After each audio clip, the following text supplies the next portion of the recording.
ಕಳೆದ ಕ್ಲಾಸ್ನಲ್ಲಿ ನಾವು ಪ್ರಾಚೀನ ಕರ್ನಾಟಕದ ಇತಿಹಾಸ ಹಾಗೂ ಮಧ್ಯಯುಗೀನ ಕರ್ನಾಟಕದ ಇತಿಹಾಸವನ್ನು ಅಧ್ಯಯನ ಮಾಡಿದ್ದೆವು. ಕರ್ನಾಟಕ ರಾಜ್ಯದ ಇತಿಹಾಸವನ್ನ 3 ಭಾಗಗಳನ್ನಾಗಿ ವಿಂಗಡಿಸ್ತೀವಿ. ಒಂದು ಪ್ರಾಚೀನ ಕರ್ನಾಟಕದ ಇತಿಹಾಸ, 2 ಮಧ್ಯಯುಗೀನ ಕರ್ನಾಟಕದ ಇತಿಹಾಸ, 3 ಆಧುನಿಕ ಕರ್ನಾಟಕದ ಇತಿಹಾಸ ಅಂತ. ಪ್ರಾಚೀನ, ಮಧ್ಯಯುಗೀನ, ಆಧುನಿಕ ಕರ್ನಾಟಕದ ಇತಿಹಾಸ. ಪ್ರಾಚೀನ ಶಾತವಾಹನರಿಂದ ಆರಂಭಗೊಂಡು 1336ರವರೆಗೆ, ಮಧ್ಯಯುಗ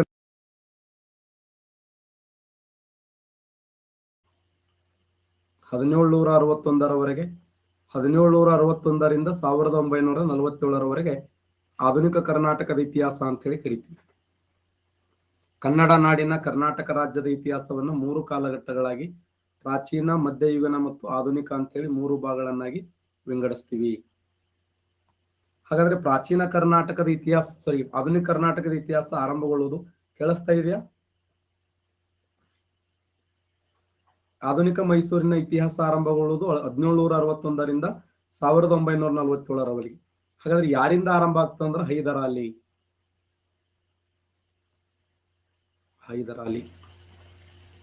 ಹೌದು, ಹೈದರ್ ಅಲಿಯ ಕಾಲಾವಧಿ 1721ರಿಂದ 1782ರವರೆಗೆ. 1721ರಿಂದ 1782ರವರೆಗೆ ಹೈದರ್ ಅಲಿಯ ಕಾಲಾವಧಿ. ಹೈದರ್ ಅಲಿಯ ತಂದೆ ಯಾರು ಅಂತಂದ್ರ, ಹೈದರ್ ಅಲಿಯ ತಂದೆ ಫತ್ತೇ ಅಹ್ಮದ್ ಅನ್ನುವಂತ ವ್ಯಕ್ತಿ. ಫತ್ತೇ ಅಹ್ಮದ್, ಹೈದರ್ ಅಲಿಯ ತಂದೆ ಫತ್ತೇ ಅಹ್ಮದ್. ಈತ ಎಲ್ಲಿ ಅಂದ್ರೆ ಸಿರಾದ ಜಹಾಗೀರದಾರನಾಗಿದ್ದನು. ಸಿರಾದ ಜಹಾಗೀರದಾರಾಗಿದ್ದ. ಯಾಕಂದ್ರೆ ಮೊಘಲರ ಕಾಲದಲ್ಲಿ ದಕ್ಷಿಣ ಭಾರತದ ರಾಜಧಾನಿ ಯಾವ್ದ ಕ್ವಶನ್ ಕೇಳ. ತುಮಕೂರು ಜಿಲ್ಲೆಯ ಶಿರಾ. ಆ ತುಮಕೂರು ಜಿಲ್ಲೆಯ ಶಿರಾ ದಕ್ಷಿಣ ಭಾರತದಲ್ಲಿ ಮೊಘಲರ ರಾಜಧಾನಿಯಾಗಿತ್ತು.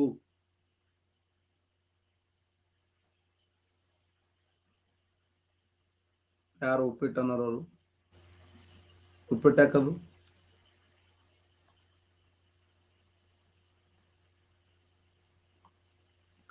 ತಂದೆ ಫತ್ತೇ ಅಹ್ಮದ್ ಭಯಂಕರ ಸಾಲ ಮಾಡಿದ ಮನುಷ್ಯ. ಬರೇ ಎಷ್ಟು ರೂಪಾಯಿ ಸಾಲ ಮಾಡಿದ್ದ? 700 ರೂಪಾಯಿ ಸಾಲ ಮಾಡಿದ್ದ. ಆ 700 ರೂಪಾಯಿ ಸಾಲ ಕಟ್ಟಕ್ ಆಗದೇ ಇರುವಂತ ಹೈದರ್ ಅಲಿನ ಒಯ್ದು ಜೈಲ್ನಾಗ ಹಾಕಿದ್ರು.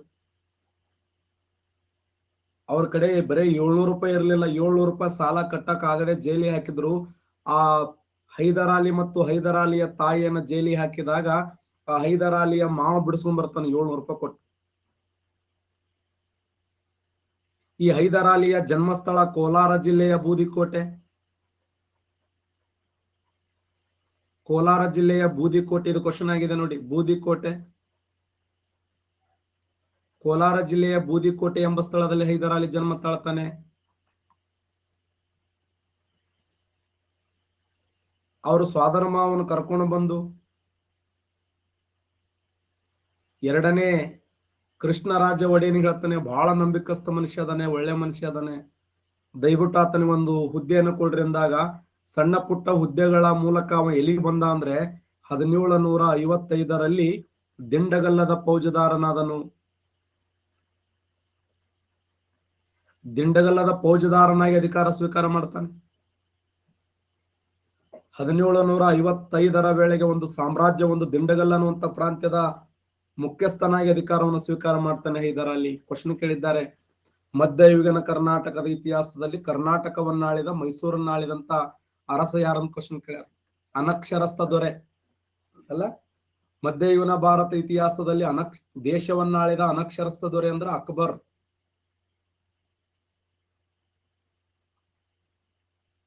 ಮಧ್ಯಯುಗೀನ ಕಾಲದ ಇತಿಹಾಸದಲ್ಲಿ ಭಾರತ ದೇಶವನ್ನಾಳಿದ ಅನಕ್ಷರಸ್ಥ ದೊರೆ ಅಂದ್ರೆ ಅಕ್ಬರ್. ಕರ್ನಾಟಕ ರಾಜ್ಯದ ಇತಿಹಾಸದಲ್ಲಿ ಮಧ್ಯಯುಗೀನ ಕಾಲದ ಇತಿಹಾಸದಲ್ಲಿ ಕರ್ನಾಟಕ ರಾಜ್ಯವನ್ನಾಳಿದ ಅನಕ್ಷರಸ್ಥ ದೊರೆ ಯಾರು ಅಂತಂದ್ರೆ ಹೈದರ್ ಅಲಿ.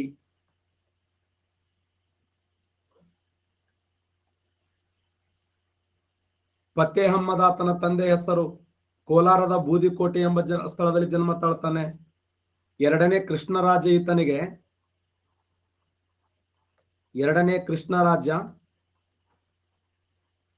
ಕೃಷ್ಣರಾಜ ಒಡೆಯ ನಿಮ್ಗೆಲ್ಲ ಗೊತ್ತು. ಯಾಕಂದ್ರೆ ಚಿಕ್ಕ ದೇವರಾಜ ಒಡೆಯ ನಂತರ ಅಧಿಕಾರಕ್ಕೆ ಬಂದಂತ ವ್ಯಕ್ತಿ ಕಂಠೀರವ ನರಸರಾಜ ಒಡೆಯ ಕಿವುಡ ಮತ್ತು ಮೂಕನಾಗಿದ್ದ. ಆ ಕಿವುಡ ಮತ್ತು ಮೂಕನಾಗಿ 10 ವರ್ಷಗಳ ಕಾಲ ಕೈಸನ್ಯ ಮೂಲಕ ಆಳ್ವಿಕೆ ಮಾಡ್ತಾನೆ ಗಣಮಗ. ಸುತ್ತಮುತ್ತಿದ್ದಂತ ಮಂತ್ರಿಗಳು ಹೆಂಗ್ ಒದ್ದಾಡಿಗಿರ್ಬೇಕು. ಎಷ್ಟು ಜಿಗದಾಡಿ ಪಾಠ ಹೇಳಿದ್ರು ಕೂಡ ಒಳ್ಳೆ ಅರಗ ಬೈದು ಹೋತ ಹೊಸು ಬಂದು ಒಳಗ್ ತಪ್ಪ ಹಾಕಿದ್ರ ಅಂದ್ರೆ ಯಾರೋ ನಿಮ್ ಪೌಣೆ ಅನ್ನೋ ನಮ್ ಪೌಣೆ ಹಾಕತ್ತ ನಿಮ್ ಮಾಯಿ.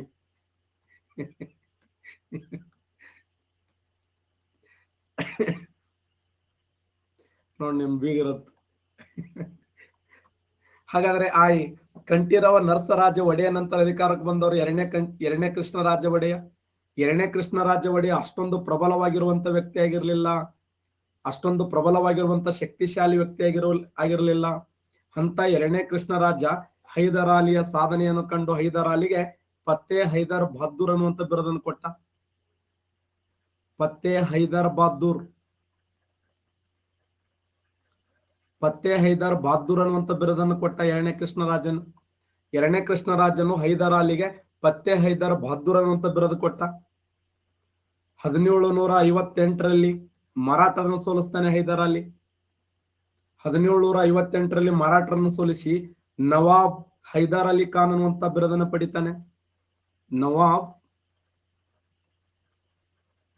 ಹೈದರ್ ಅಲಿ ಖಾನ್, ನವಾಬ್ ಹೈದರ್ ಅಲಿ ಖಾನ್ ಎಂಬ ಬಿರುದನ್ನು ಪಡೆದಂತ ವ್ಯಕ್ತಿ 1758ರಲ್ಲಿ.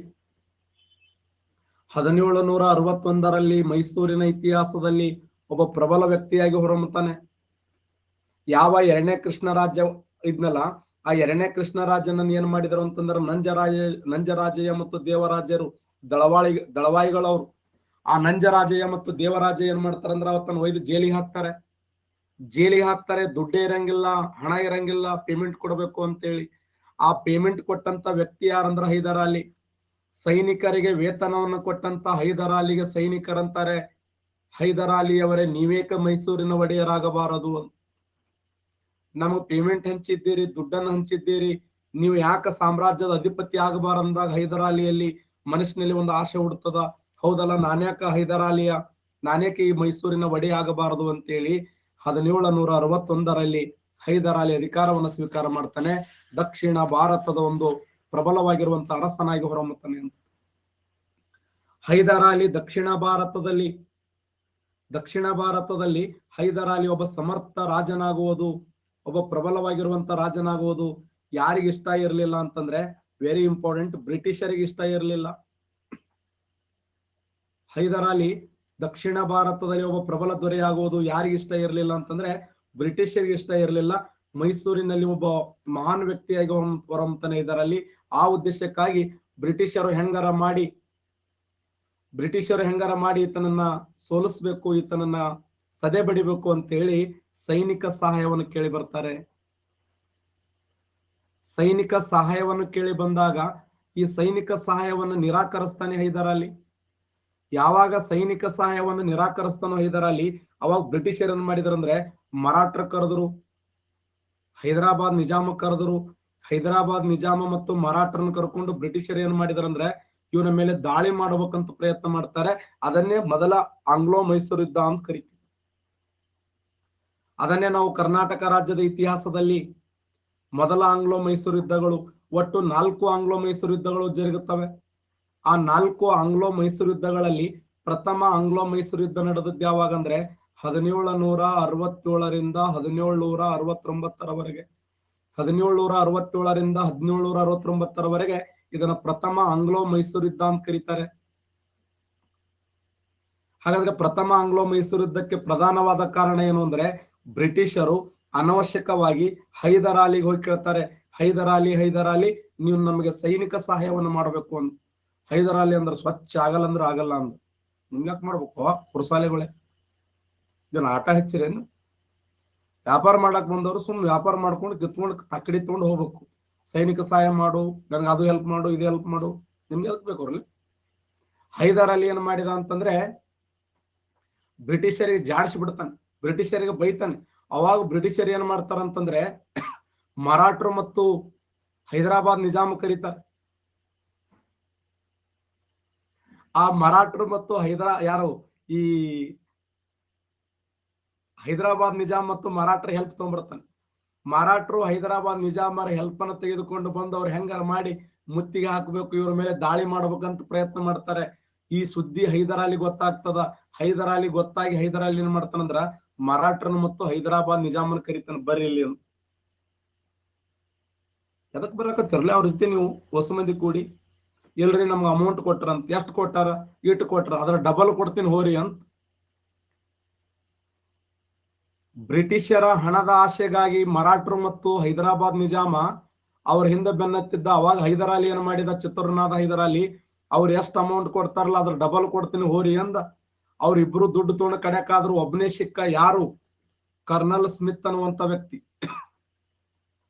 ಈ ಕರ್ನಲ್ ಸ್ಮಿತ್ ಅನ್ನುವಂತ ವ್ಯಕ್ತಿ ಒಬ್ಬನೇ ಸಿಗ್ತಾನೆ. ಆ ಕರ್ನಲ್ ಸ್ಮಿತ್ ಅನ್ನು ಉಳ್ಳಾಡ್ಸಿ ಹೊಡಿತಾನೆ.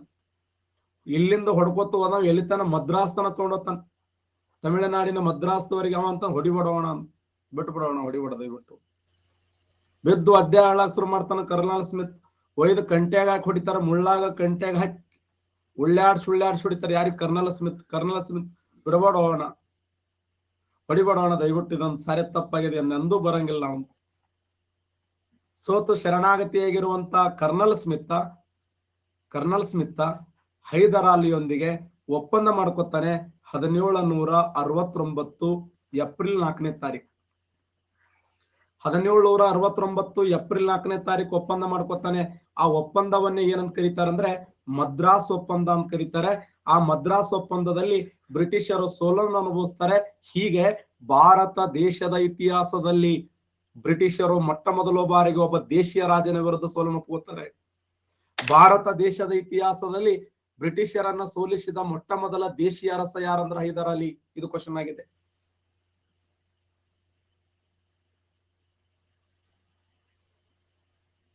ಬರ್ಕೋಬೇಕು ಎಲ್ಲರೂ ಸುಮ್ಸುನ್ ಏನ್ರಿ ಅಂತ. ಭಾರತ ದೇಶದ ಇತಿಹಾಸದಲ್ಲಿ ಬ್ರಿಟಿಷರನ್ನ ಸೋಲಿಸಿದ ಮೊಟ್ಟ ಮೊದಲ ದೇಶೀಯ ಅರಸ ಯಾರಂತ ಕ್ವಶನ್ ಕೇಳಿದ್ದಾರೆ. ಅದು ಹೈದರಾಲಿ.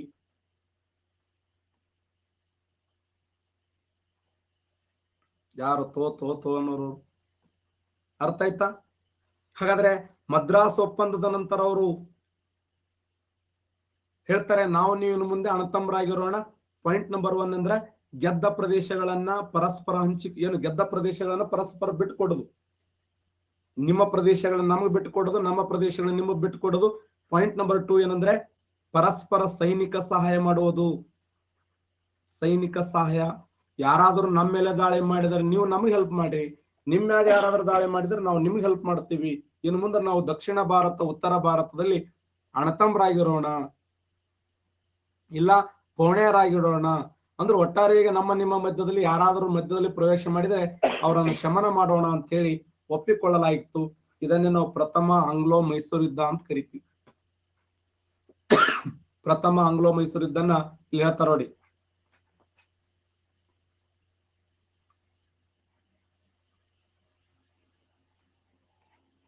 ನೋಡಿ, ಭಾರತ ದೇಶದ ಇತಿಹಾಸದ, ಕರ್ನಾಟಕ ರಾಜ್ಯದ ಇತಿಹಾಸದಲ್ಲಿ ಒಟ್ಟು 4 ಆಂಗ್ಲೋ ಮೈಸೂರು ಯುದ್ಧಗಳು ನಡೀತವೆ. ಆ 4 ಆಂಗ್ಲೋ ಮೈಸೂರು ಯುದ್ಧಗಳಲ್ಲಿ ಪ್ರಥಮ ಆಂಗ್ಲೋ ಮೈಸೂರು ಯುದ್ಧ 1767ರಿಂದ 1769ರವರೆಗೆ. ಈ ಪ್ರಥಮ ಆಂಗ್ಲೋ ಮೈಸೂರು ಯುದ್ಧದಲ್ಲಿ ಯಾರ್ಯಾರು ಎದುರಾಳಿಗಳಾದ್ರು ಅಂದ್ರೆ ಒಂದು ಕಡೆ ಹೈದರಾಲಿ, ಇನ್ನೊಂದು ಕಡೆ ಕರ್ನಲ್ ಸ್ಮಿತ್. ಯಾವ ಒಪ್ಪಂದದೊಂದಿಗೆ ಮುಕ್ತಾಯವಾಯಿತು ಅಂತಂದ್ರೆ ಮದ್ರಾಸ್ ಒಪ್ಪಂದದೊಂದಿಗೆ ಮುಕ್ತಾಯವಾಯಿತು. ಕರ್ನಲ್ ಸ್ಮಿತ್ ಏನ್ ಮಾಡ್ತಾನಂದ್ರೆ ಹೆಂಗಾರ ಮಾಡಿ ಹೈದರಾಲಿಯನ್ನ ಸದೆ ಬಡಿಬೇಕು ಅಂತ ಹೇಳಿ ಮರಾಠರ ಸಹಾಯವನ್ನ ಮತ್ತೆ ಹೈದರಾಬಾದ್ ನಿಜಾಮನ ಸಹಾಯವನ್ನ ಕೇಳಿ ತ್ರಿಕೂಟ ಸೈನ್ಯವನ್ನ ಕಟ್ಟಿ ಆ ಸೈನ್ಯದ ಮೂಲಕ ಕರ್ನಾಟಕದ ಮೇಲೆ ದಾಳಿ ಮಾಡುವ ಉದ್ದೇಶವನ್ನು ಹೊಂದಿದ್ದ. ಅವಾಗ ಹೈದರಾಲಿ, ಚತುರನಾಗಿರುವಂತ ಹೈದರಾಲಿ, ಮರಾಠರು ಮತ್ತು ಹೈದರಾಬಾದ್ ನಿಜಾಮರಿಗೆ ದುಡ್ಡನ್ನ ಕೊಟ್ಟು ಏಕಾಂಗಿಯನ್ನ ಮಾಡಿ ಕರ್ನಲ್ ಸ್ಮಿತ್ಗೆ ಉಳ್ಳಾಡ್ಸಿ ಹೊಡೆದು ಮದ್ರಾಸ್ತನ ತಗೊಂಡು ಹೋಗ್ತಾನೆ. ಮದ್ರಾಸದಲ್ಲಿ 1769 ಏಪ್ರಿಲ್ 4ನೇ ತಾರೀಕು ಮದ್ರಾಸ್ ಒಪ್ಪಂದವನ್ನು ಮಾಡ್ಕೊತಾನೆ. ಮದ್ರಾಸ್ ಒಪ್ಪಂದದಲ್ಲಿ ಗೆದ್ದ ಪ್ರದೇಶಗಳನ್ನ ಪರಸ್ಪರ ಬಿಟ್ಟು ಕೊಡುವುದು. ನನಗೆ ನೀ ಹೆಲ್ಪ್ ಮಾಡಬೇಕು, ನಿನಗೆ ನಾ ಹೆಲ್ಪ್ ಮಾಡ್ತೇನೆ. ಸೈನಿಕ ಸಹಾಯಕ್ಕೆ ಮುಂದಾದನು. ಇದು ಪ್ರಥಮ ಆಂಗ್ಲೋ ಮೈಸೂರು ಯುದ್ಧ, ನೆನಪಿಡಿ, ವೆರಿ ಇಂಪಾರ್ಟೆಂಟ್. ಇನ್ನು ಎರಡನೇ ಆಂಗ್ಲೋ ಮೈಸೂರು ಯುದ್ಧ, ಎರಡನೇ ಆಂಗ್ಲೋ ಮೈಸೂರು ಯುದ್ಧ. ಈ ಎರಡನೇ ಆಂಗ್ಲೋ ಮೈಸೂರು ಯುದ್ಧದ ಕಾಲಾವಧಿ 1780ರಿಂದ 1784. ಸರ್ ಎರಡನೇ ಆಂಗ್ಲೋ ಮೈಸೂರು ಯುದ್ಧ ಹೆಂಗ್ ನಡೀತು? ಎರಡನೇ ಆಂಗ್ಲೋ ಮೈಸೂರು ಯುದ್ಧ ಹೆಂಗ್ ನಡೀತು ಅಂತಂದ್ರೆ 1770ರಲ್ಲಿ ಮರಾಠರು ಏನ್ ಮಾಡಿದ್ರಂದ್ರ ಹೈದರಾಲಿ ಮೇಲೆ ದಾಳಿ ಮಾಡಿದ್ರು. 1770ರಲ್ಲಿ ಮರಾಠರು ಹೈದರಾಲಿಯ ಮೇಲೆ ದಾಳಿ ಮಾಡಿದಾಗ ಹೈದರಾಲಿ ಯಾರ ಸಹಾಯ ಕೇಳಬೇಕಿತ್ತು? ಹೈದರಾಲಿ ಯಾರ ಸಹಾಯ ಕೇಳಬೇಕಿತ್ತು? ಎಕ್ಸಲೆಂಟ್, ಬ್ರಿಟಿಷರ ಸಹಾಯ ಕೇಳಬೇಕಿತ್ತು. ಬ್ರಿಟಿಷರ ಸಹಾಯ ಯಾಕೆ ಕೇಳಬೇಕಿತ್ತು? ಎಕ್ಸಲೆಂಟ್, ಮದ್ರಾಸ್ ಒಪ್ಪಂದ. ಈಗಾಗಲೇ ಪ್ರಥಮ ಆಂಗ್ಲೋ ಮೈಸೂರು ಯುದ್ಧದಲ್ಲಿ ಮದ್ರಾಸ್ ಒಪ್ಪಂದವಾಗಿದೆ. ಈ ಮದ್ರಾಸ್ ಒಪ್ಪಂದದ ಪ್ರಕಾರ ಪರಸ್ಪರ ಸೈನಿಕ ಸಹಾಯ ಮಾಡ್ತೀನಿ ಅಂತ ಅವ್ರು ಹೇಳಿದ್ರು. ಅವಾಗ ಮರಾಠರು 1770ರಲ್ಲಿ ಹೈದರಾಲಿಯ ಮೇಲೆ ದಾಳಿ ಮಾಡ್ತಾರೆ. ಹೈದರಾಲಿಯು ಬ್ರಿಟಿಷರ ಸಹಾಯ ಮಾಡ್ತಾರೆ. ಇವತ್ತು ಬರ್ತಾರ, ನಾಳೆ ಬರ್ತಾರೆ, ಇವತ್ತು ಬರ್ತಾರ, ನಾಳೆ ಬರ್ತಾರ ನೋಡಿ ಇದ್ರ ಕಣ್ಣೇ ಹೋದ ಹೊರತು ಅವ್ರು ಬರಲೇ ಇಲ್ಲ. ಅವ್ರಿಗೆ ಭಯಂಕರ ಖುಷಿ, ಬ್ರಿಟಿಷರೇ ಮರಾಠರೇ ಹೆಂಗಾರ ಮಾಡಿ ಹೈದರಾಲಿ ಸೋಲಿಸ್ರಿ, ಹೆಂಗಾರ ಮಾಡಿ ಹೈದರಾಲಿ ಸೋಲಿಸ್ರಿ ಅಂತ ಅವ್ರ ವಿಚಾರ. ಅವಾಗ ಹೈದರಾಲಿ ಅಂತಾನೆ ಮರಾಠರಿಗೆ ಕರಿತಾನೆ, ಬರ್ರಿ ಇಲ್ಲಿ ಅಂತ. ಅವ್ರ ಮರಾಠರು ಬರ್ತಾನೆ, ನಿಮ್ಗೇನ್ ಬೇಕು? ರೊಕ್ಕ ಬೇಕಾ ತಗೊಂಡೋಗ್ಬಿಡ್ರಿ, ನಿಮ್ಗೆ ದುಡ್ಡು ಬೇಕಾ ತಗೊಂಡೋಗ್ರಿ. ಮರಾಠರು ಅಂದ್ರು ಹಂಚ್ಬಿಟ್ನಲ್ಲಿ ಹೈದರಾಲಿ ಅಂತ, ಸುಮ್ ತಗೊಂಡ್ ಹೋಗ್ರಿ ನೀವು ಅಂತ. ಅವಾಗ ಅಪಾರ ಪ್ರಮಾಣದ ದುಡ್ಡನ್ನು ತಗೊಂಡು ಮರಾಠರು ಕೂಗು ಹೊಡೆದು ಕುತ್ತೆ ಹೊಡೆದು ಬಿದ್ದು ಅಡ್ಡಾಡ್ ನಕ್ಕೋತ್ ತಮ್ಮ ರಾಜ್ಯಕ್ಕೆ ಹೋಗ್ತಾರೆ. ಹಾಗಾದ್ರೆ ಹೈದರಾಲಿ ಅಂತಾನೆ, ನೀವು ಯಾರು ನನ್ನ ಶತ್ರುಗಳಲ್ಲೇ ಅಂದ. ಮರಾಠರು ನನ್ನ ಶತ್ರುಗಳಲ್ಲ, ಹೈದರಾಬಾದ್ ನಿಜಾಮ ನನ್ನ ಶತ್ರುಗಳಲ್ಲ. ನಿಜವಾದ ಶತ್ರುಗಳು ಯಾರು ಅಂತಂದ್ರೆ ಬ್ರಿಟಿಷರು. ಯಾಕಂದ್ರೆ ಸಹಾಯಕ ಸೈನ್ಯ ಏನು 1769ರಲ್ಲಿ ಮದ್ರಾಸ್ ಒಪ್ಪಂದದ ಪ್ರಕಾರ ಸೈನ್ಯದ ಸಹಾಯ ಮಾಡ್ತೀನಿ ಅಂತೇಳಿ ಸೈನ್ಯದ ಸಹಾಯ ಮಾಡ್ಲಿಲ್ಲಲ್ಲ. ಇವ್ರು ಎಷ್ಟು ಕುತಂತ್ರಿಗಳದಾರೆ, ಎಷ್ಟು ನೀಚರದಾರೆ. ಅದಕ್ಕೆ ಹೈದರಾಲಿ ಅಂತಾನೆ ಮರಾಠರಿಗೆ. ನೀವು ಸುಮ್ ಹೋರಿ, ನೀವು ಅಲ್ಲ, ನೀವು ಹೋರಿ, ನೀವು ತೊಗೊಂಡ್ ಹೋಗ್ರಿ, ರೊಕ್ಕ ತಗೊಂಡು ನಿಮ್ಗೆ ಏನ್ ಬೇಕಲ್ಲ ತೊಗೊಂಡ್ ಹೋಗ್ರಿ, ನನ್ನ ಟಾರ್ಗೆಟ್ ಬೇರೆನೇ ಅದ ಅಂದ್ ನಾವು ಹೈದರಾಲಿ. ಅವ್ರ ಮರಾಠರು ಸೋತ್ನಲೆ ನಮ್ಮ ಸೋತ್ನಲೆ ಅಂತ ಅವು ಖುಷಿ ಪಟ್ಟು ಬಿದ್ದು ಅಡ್ಡಾಡಿ ನಕ್ಕೋತ ಅವ್ರು ರೊಕ್ಕ ತಗೊಂಡು ಅವು ಜಗದಾಡಿ ಅವು ಹೋದು. ಇವ ಹೈದರಾಲಿ ಟಾರ್ಗೆಟೇ ಬೇರೆ. ಹೈದರಾಲಿ ಏನ್ ಮಾಡಿದ್ದ ಅಂದ್ರೆ ಫ್ರಾನ್ಸರ ಚಂದ್ರನಾಗೂರ್ ಪ್ರದೇಶವನ್ನು ವಶಪಡಿಸಿಕೊಂಡಿದ್ದ. ಆ ಫ್ರೆಂಚರ ಚಂದ್ರನಾಗೂರನ್ನು ವಶಪಡಿಸಿಕೊಂಡು ಚಂದ್ರನಾಗೂರನ್ನ ತನ್ನ ಅಂಡರದಲ್ಲಿ ತೋಡಿದ್ದ. ಅದರ ಕರ್ನಲ್ ಬೇಲಿ ಅನ್ನುವಂತ ವ್ಯಕ್ತಿ ಏನ್ ಮಾಡಿದ ಗೊತ್ತೇ ಇಲ್ಲ ಅವನಿಗೆ. ಈ ಕರ್ನಲ್ ಬೇಲಿ ಅನ್ನುವಂತ ವ್ಯಕ್ತಿ ಚಂದ್ರನಾಗೂರನ್ನ ವಶಪಡಿಸಿಕೊಳ್ಳಕ್ ಹೋದಾಗ ಹೈದರಾಲಿ ಇವ್ ಕಪ್ಪಾಳಿ ಹೊಡೆದ್ರ ಕತ್ತರಿಸ್ಕೊಂಡ್ಬಿಡ್ಬೇಕು. ಬಿಟ್ಟ ಏಟ ಕರ್ನಲ್ ಬೇಲಿಗೆ. ಅವ ಕರ್ನಲ್ ಬೇಲಿ ಅಂದ, ಯಾಕೆ ಹೊಡ್ಲಕತ್ತೀವೋಣ ಅನ್ನೋ, ನಾ ಏನ್ ತಪ್ಪು ಮಾಡೀನಿ, ಯಾಕೆ ಹೊಡ್ಲಕತ್ತಿ ಅಂತ. ಇಲ್ಲಲೇ ಇದು ನನ್ನ ಏರಿಯಾ ಅಂದ. ಯಾರು? ಹೈದರಾಲಿ. ಇದು ನನ್ನ ಏರಿಯಾ, ನನ್ನ ಭಾಗ ಇದು. ಕರ್ನಲ್ ಬೇಲಿ ಅಂದ್ ಹಾಗ ಸುಳ್ಳು ಹೇಳ್ಕೊತ ನಿಂದ್ಯಾಕಾಗ್ತದದು. ಇಲ್ಲ, ನಾ ಈಗಾಗಲೇ ಫ್ರಾನ್ಸ್ ದೇಶದಿಂದ ತೋಣಿನಿ, ಅದನ್ನ ಚಂದ್ರನಾಗೂರ್ ಪ್ರದೇಶ ಗೆದ್ದುಕೊಂಡಿನಿ. ಅವಾಗ ಕರ್ನಲ್ ಬೇಲಿ ಅಂತಾನೆ. ಯಾಕಂದ್ರೆ ಹೈದರಾಲಿ ಯುದ್ಧಕ್ಕಾಯಿ ಕಾಯ್ತಿದ್ದವ್ರನ್ನ ಹೆಂಗ್ ಹೊಡಿಬೇಕು ಅಂತ, ಹೆಂಗಾರ ಮಾಡಿ ಅವ್ರನ್ನ ಸೋಲಿಸ್ಬೇಕಂತ ಬಹಳಷ್ಟು ಆತ ಸ್ಕೆಚ್ ಹಾಕೊಂಡ್ ಕೂತಿದ್ದ, ಇವ್ರನ್ನ ಹೆಂಗಾರ ಮಾಡಿ ಹೊಡಿಬೇಕು ಅಂತ. ಅವಾಗ ಕರ್ನಲ್ ಬೇಲಿ ಫಸ್ಟ್ ನೋಡಿ, ಕರ್ನಲ್ ಸ್ಮಿತ್, ಆಮೇಲೆ ಬಂದ ಕರ್ನಲ್ ಬೇಲಿ. ಅರಕಾಟದ ಮುಖ್ಯಸ್ಥನಾಗಿ ಕರ್ನಲ್ ಬೇಲಿ ಬಂದ್ಬಿಡ್ತಾನೆ. ಕರ್ನಲ್ ಬೇಲಿ ತನ್ನ ಸೈನ್ಯವನ್ನು ತೆಗೆದುಕೊಂಡು ಇನ್ನ ಪೋರ್ಟ್ ನೋವಾ ಅನ್ನುವಂತ ಸ್ಥಳ ಇತ್ತು. ಆ ಪೋರ್ಟ್ ನೋವಾ ಎಂಬ ಸ್ಥಳದ ಮುಖ್ಯಸ್ಥನಾಗಿ ಅಧಿಕಾರಕ್ಕೆ ಬಂದಂತ ವ್ಯಕ್ತಿ ಅಥವಾ ಯುದ್ಧಕ್ಕೆ ಬಂದಂತ ವ್ಯಕ್ತಿ ಹೆಕ್ಟರ್ ಮನ್ರೋ. ಒಂದು ಕಡೆ ಅರಕಾಟದ ಸೈನ್ಯದ ಮುಖ್ಯಸ್ಥನಾಗಿ ಕರ್ನಲ್ ಬೇಲಿ, ಇನ್ನೊಂದು ಕಡೆ ಪೋರ್ಟ್ ನೋವಾದ ಮುಖ್ಯಸ್ಥನಾಗಿ ಹೆಕ್ಟರ್ ಮನ್ರೋ. ಎರಡನೇ ಆಂಗ್ಲೋ ಮೈಸೂರು ಯುದ್ಧ ಸ್ಟಾರ್ಟ್ ಆಗಿಬಿಡ್ತದೆ. ಆ ಎರಡನೇ ಆಂಗ್ಲೋ ಮೈಸೂರು ಯುದ್ಧದಲ್ಲಿ ಅರಕಾಟದ ಮುಖ್ಯಸ್ಥನಾಗಿರುವಂತ ಕರ್ನಲ್ ಬೇಲಿಯನ್ನು ಸೋಲಿಸ್ತಾನೆ.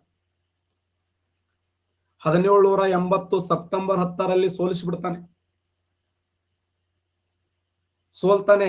ಆದರೆ ಈ ಹೆಕ್ಟರ್ ಮನ್ರೋ ಅದನ್ನಲ್ಲ, ಈ ಹೆಕ್ಟರ್ ಮನ್ರೋ ಹೈದರಾಲಿಯನ್ನು ಸೋಲಿಸುವಲ್ಲಿ ಯಶಸ್ವಿ ಆಗ್ತಾನೆ.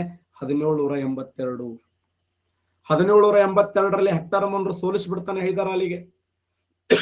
ಹೈದರಾಲಿ 1782 ಡಿಸೆಂಬರ್ 7ನೇ ತಾರೀಕ ಬೆನ್ನು ಹುಣ್ಣಿನ ಕ್ಯಾನ್ಸರ್ ರೋಗದಿಂದ ಸತ್ತು ಹೋಗ್ತಾನೆ. ಕ್ವಶನ್ ಆಗಿದೆ, ಎಲ್ಲಿ ಸಾಯ್ತಾನೆ? ನರಸಿಂಗರಾಜನಪೇಟೆ ಅಂತ. ನರಸಿಂಗರಾಜನಪೇಟೆ, ಇದು ಕ್ವಶನ್ ಆಗಿದೆ ನೋಡಿ. ರಾಯಪೇಟೆ. ಈ ನರಸಿಂಗರಾಯಪೇಟೆಯಲ್ಲಿ 1782 ಡಿಸೆಂಬರ್ 7ರಂದು ಯಾವುದರ ಸಮೀಪ? ಚಿತ್ತೂರಿನ ಹತ್ತಿರ. ಇದು ಈ ಚಿತ್ತೂರಿನ ಹತ್ತಿರ ನರಸಿಂಗರಾಯಪೇಟೆ ಎಂಬ ಸ್ಥಳದಲ್ಲಿ 1782 ಡಿಸೆಂಬರ್ 7ನೇ ತಾರೀಕ ಹೈದರ್ ಅಲಿ ಸತ್ತು ಹೋಗ್ಬಿಡ್ತಾನೆ, ಮರಣ ಆಗ್ತಾನೆ. ಈ ಸುದ್ದಿ ಟಿಪ್ಪು ಸುಲ್ತಾನ್ ಗೊತ್ತಾಗ್ತದೆ. ಟಿಪ್ಪು ಸುಲ್ತಾನ್ ವಿಚಾರ ಮಾಡ್ತಾನೆ, ಯುದ್ಧ ಕಂಟಿನ್ಯೂ ಮಾಡ್ಲೇವ ಬೇಡ ಅಂತ. ಆರಂಭದ ದಿನಮಾನಗಳಲ್ಲಿ ಕೆಲವು ದಿನ ಯುದ್ಧವನ್ನು ಕಂಟಿನ್ಯೂ ಮಾಡ್ತಾನೆ, ಆದರೆ ಬಣಗಳು ಬರ್ಲಕ್ ಶುರು ಮಾಡಿಬಿಡ್ತವೆ. ಬ್ರಿಟಿಷ್ ಸೇನಾನಿ ಸರ್ ಐರ್ಕೂಟ್ ಒಂದು ಸೈನ್ಯ ತಗೊಂಡ್ಬರ್ತಾನೆ. ಇನ್ನೊಂದು ಸೈನ್ಯ ಬ್ರಿಟಿಷ್ ಸೇನಾನಿಯಾಗಿರುವಂತ ಸರ್ ಐರ್ಕೂಟ್, ಚತುರ ಅವರೆಲ್ಲರು. ಹೆಕ್ಟರ್ ಮನ್ರೋ, ಸರ್ ಐರ್ಕೂಟ್, ಅದ್ಭುತವಾದ ಬಳಗ ಅವರದೆಲ್ಲ ಸೇನಾನಿ. ನಿಮ್ಗೆ ಗೊತ್ತಿರಲಿ, ಹೆಕ್ಟರ್ ಮನ್ರೋ ಅನ್ನುವಂತ ವ್ಯಕ್ತಿ ಅದನ್ನಲ್ಲ. ಈ ಹೆಕ್ಟರ್ ಮನ್ರೋ ಅನ್ನುವಂತ ವ್ಯಕ್ತಿ 1764 ಅಕ್ಟೋಬರ್ 22ನೇ ತಾರೀಕ ದೆಹಲಿಯ ಚಕ್ರವರ್ತಿಯಾಗಿರುವಂತ 2ನೇ ಶಾ ಆಲಂ, ಔಧದ ನವಾಬನಾಗಿರುವಂತ ಸೂಜಾ ಉದ್ ದೌಲ್, ಬಂಗಾಳದ ನವಾಬನಾಗಿರುವಂತ ಮೀರ್ ಕಾಸಿಂ ಉಳ್ಳಾಡ್ಸಿ ಹೊಡೆದ ವ್ಯಕ್ತಿ ಅವನು ಹೆಕ್ಟರ್ ಮನ್ರೋ.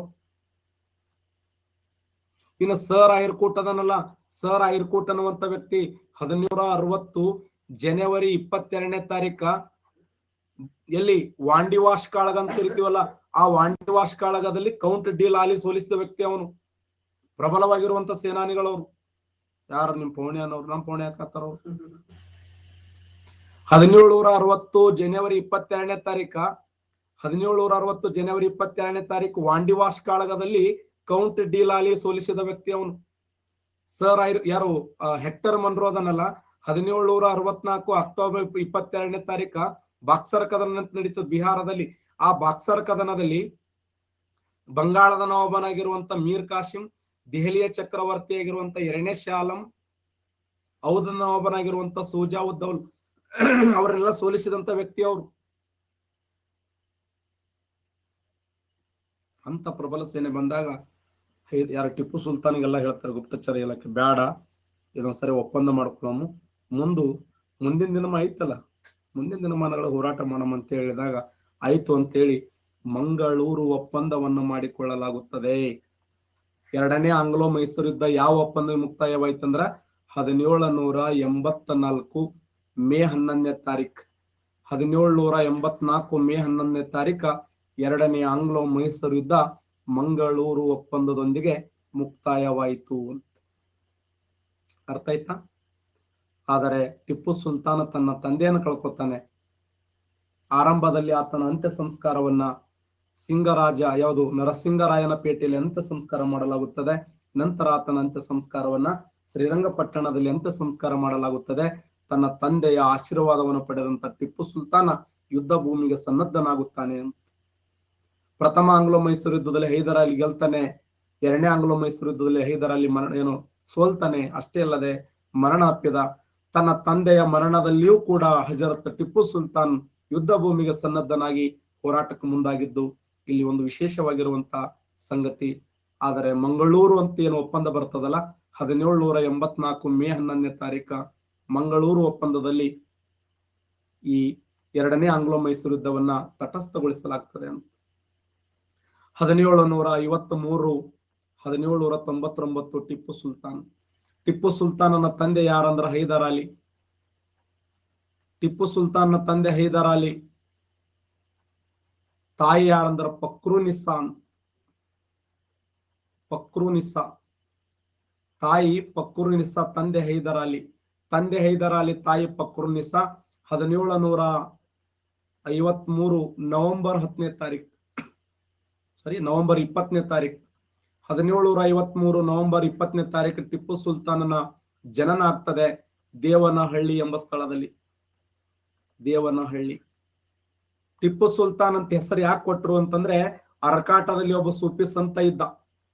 ಈ ಅರಕಾಟದ ಸೂಫಿ ಸಂತ ಆಗಿರುವಂತ ಅಲ್ಲಿ ಟಿಪ್ಪು ಸುಲ್ತಾನ್ ಔಲಿಯಾ ಅಂತ, ಟಿಪ್ಪು ಸುಲ್ತಾನ್ ಔಲಿಯಾ.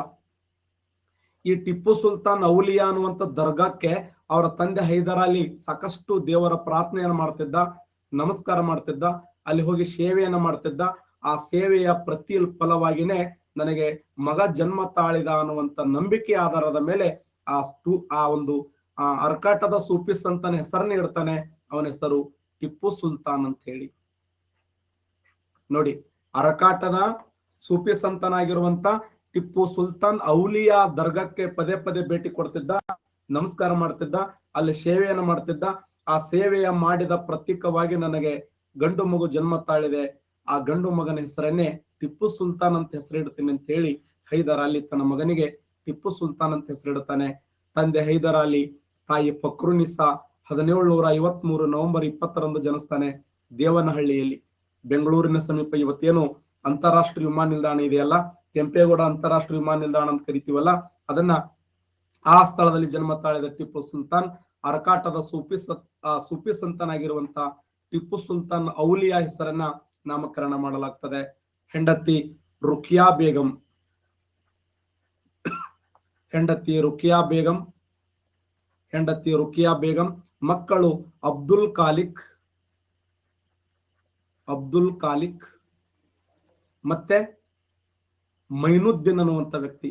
ಮೈನುದ್ದೀನ್, ರುಕಿಯಾ ಬೇಗಂ ಹೆಂಡತಿ, ಅದರ ಮಕ್ಕಳು ಅಬ್ದುಲ್ ಖಾಲಿಕ್ ಮತ್ತು ಮೈನುದ್ದೀನ್ ಅನ್ನುವಂತಹ ಮಕ್ಕಳು. ಈತನ ಅರಮನೆ ಯಾವ್ದಂದ್ರ ಮೈಸೂರಿನಲ್ಲಿ ಏನು ಶ್ರೀರಂಗಪಟ್ಟಣದಲ್ಲಿರುವಂತಹ ಅರಮನೆ. ಆ ಶ್ರೀರಂಗಪಟ್ಟಣವನ್ನ ಏನಂತ ಕರೀತಿದ್ದ ಟಿಪ್ಪು ಸುಲ್ತಾನ್ ಅಂತ ಕ್ವಶನ್ ಕೇಳಿದ್ದಾರೆ. ಟಿಪ್ಪು ಸುಲ್ತಾನ ಶ್ರೀರಂಗಪಟ್ಟಣವನ್ನು ಯಾವ ಹೆಸರಿಂದ ಕರೀತಿದ್ದ ಅಂದ್ರೆ ಎಕ್ಸಲೆಂಟ್, ಜಾಫರ್ಬಾದ್ ಅಂತ ಕರೀತಿದ್ದ. ನೋಡಿ, ಜಾಫರ್ಬಾದ್, ವೆರಿ ಇಂಪಾರ್ಟೆಂಟ್ ಕ್ವಶನ್. ಜಾಫರ್ಬಾದ್, ಟಿಪ್ಪು ಸುಲ್ತಾನ ಈ ಒಂದು ಶ್ರೀರಂಗಪಟ್ಟಣವನ್ನು ಜಾಫರ್ಬಾದ್ ಅಂತ ಕರೀತಿದ್ದ, ಹೌದಲ್ಲೋ? ಆತನ ಬೇಸಿಗೆ ಅರಮನೆ ಎಲ್ಲಿದೆ ಅಂತ ಕೇಳ್ತಾನೆ. ಆ ಶ್ರೀರಂಗಪಟ್ಟಣದಲ್ಲಿರುವಂತ ಅರಮನೆ ಹೆಸರೇನು, ಯಾರು ಹೇಳ್ತೀರಿ? ಶ್ರೀರಂಗಪಟ್ಟಣದಲ್ಲಿ ಕಟ್ಟಿದ ಅರಮನೆ ಹೆಸರು ಎಕ್ಸಲೆಂಟ್, ದರಿಯಾ ದೌಲತ್ ಅರಮನೆ. ನೋಡಿ, ದರಿಯಾ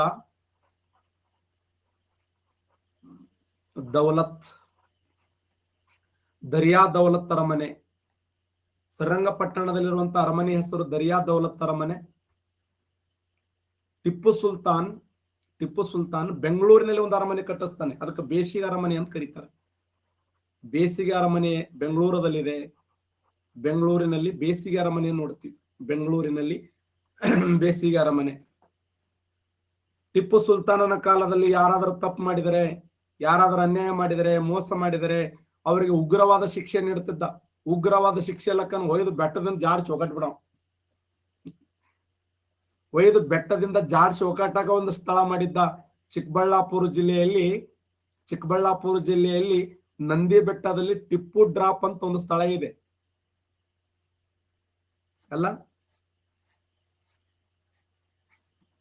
ಟಿಪ್ಪು ಡ್ರಾಪ್ ಯಾರ ಕೈಕಂದ್ರೆ ಒಯ್ದು ಒಕ್ಕಟ್ಟು ಬಿಡವ್.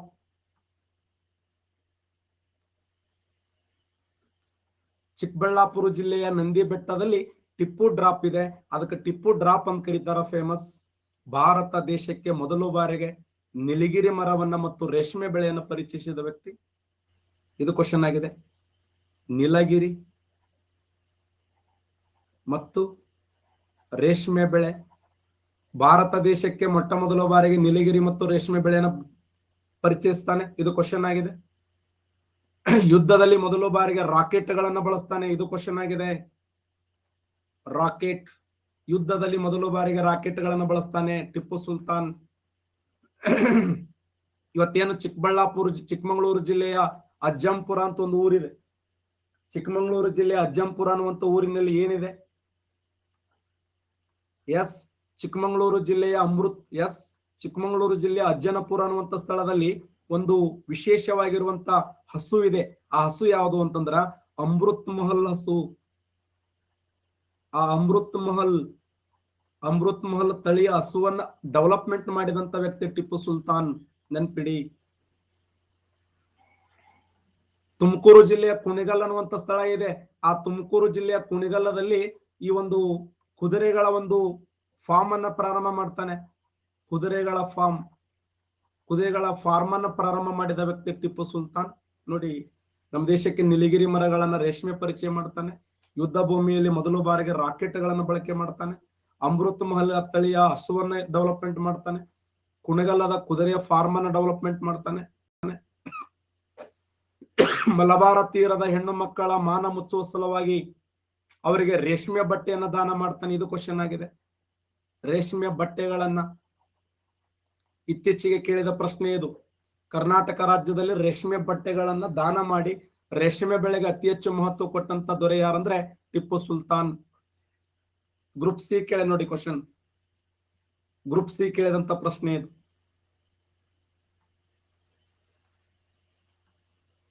ಯಾರ ನಿಮ್ ಪೌಣಿ ಅನ್ನವ ನಿಮ್ಮ ಆಯಿ ನೋಡಿ. ನೀಲಗಿರಿ ಮರಗಳನ್ನ, ರೇಷ್ಮೆ ಮರ ಏನು ರೇಷ್ಮೆಯ ಒಂದು ಬೆಳೆಗಳನ್ನ, ರಾಕೆಟ್ ಅನ್ನ, ಅಮೃತ್ ಮಹಲ್ ತಳಿಯ ವಿಶೇಷವಾಗಿರುವಂತ ಒಂದು ಹಸುವನ್ನ ಡೆವಲಪ್ಮೆಂಟ್ ಮಾಡ್ತಾನೆ.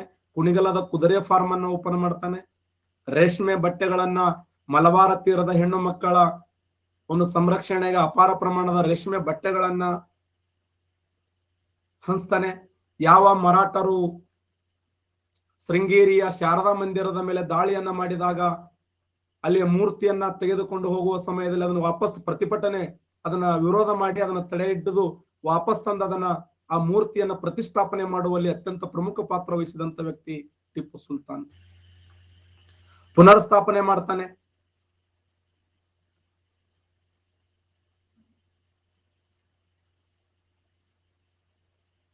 ಇಂಥ ಟಿಪ್ಪು ಸುಲ್ತಾನನ ವೈಶಿಷ್ಟ್ಯ ನೋಡಿದಾಗ ಬಹುಶಃ ಇಡೀ ನಮ್ಮ ದಕ್ಷಿಣ ಭಾರತದಲ್ಲಿ ಬ್ರಿಟಿಷರ ವಿರುದ್ಧ ಉಗ್ರವಾಗಿ ಹೋರಾಡಲು ಮುಂದಾಗ್ತಾನೆ.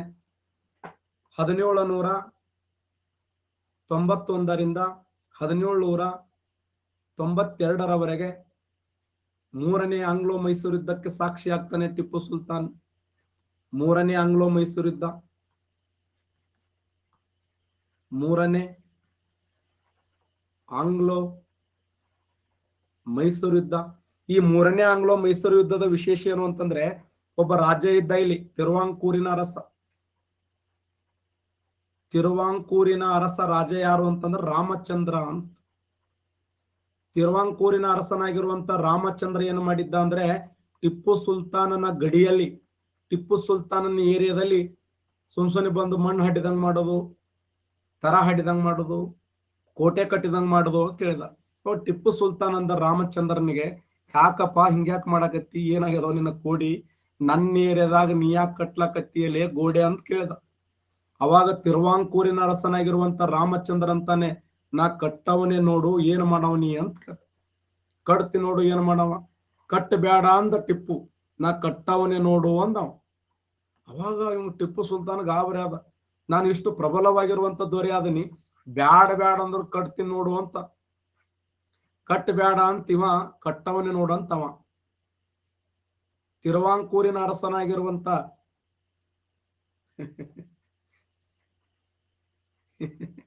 ಆ ತಮಿಳುನಾಡಿನ ತಿರುವಾಂಕೂರಿನ ಅರಸನಾಗಿರುವಂತ ರಾಮಚಂದ್ರ, ಯಾರವ ಸೇಮ್ ನಿಮ್ ತರ ನಾವ, ನಿಮ್ಮ ನನ್ ಮ್ಯಾಗ ಹಾಕದು.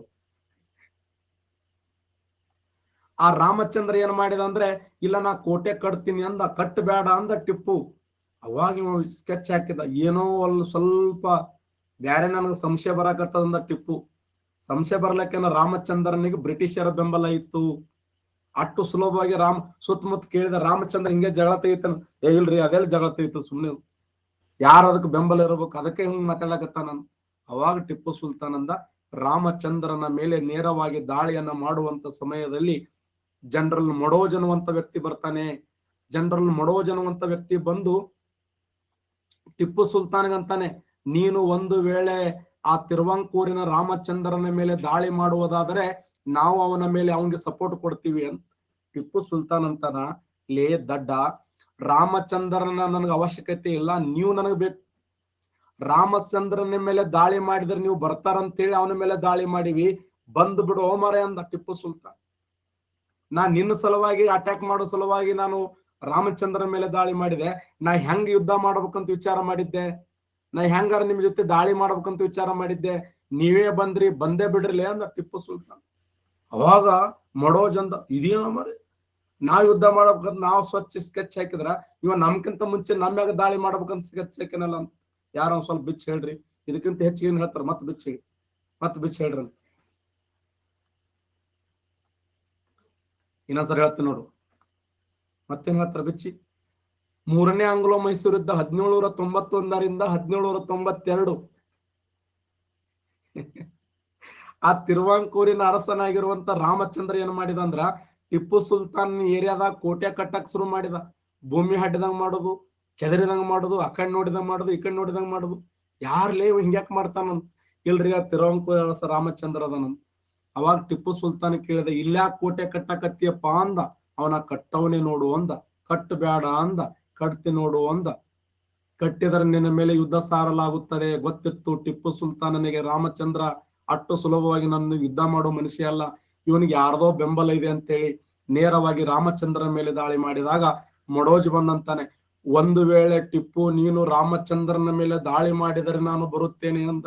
ಟಿಪ್ಪು ಅಂದ, ನನಗೆ ರಾಮಚಂದ್ರ ತೋಡ್ ನಾ ಏನ್ ಮಾಡ್ಲಿ ಮರದ ಕಾಂಜಿ ಪಿಂಜಿ ಮಾತಾಡಿದ ಸತ್ ಹೋಗ್ತದ ಜೊತೆ ಮರ್ಯಾದೆ, ಯುದ್ಧ ಮಾಡಿದ್ರೆ ನನ್ನ ಮರ್ಯಾದೆ ಅಲ್ಲ, ನೀ ಬಾರ್ ಹೋಮಾರೆ ಅಂದ.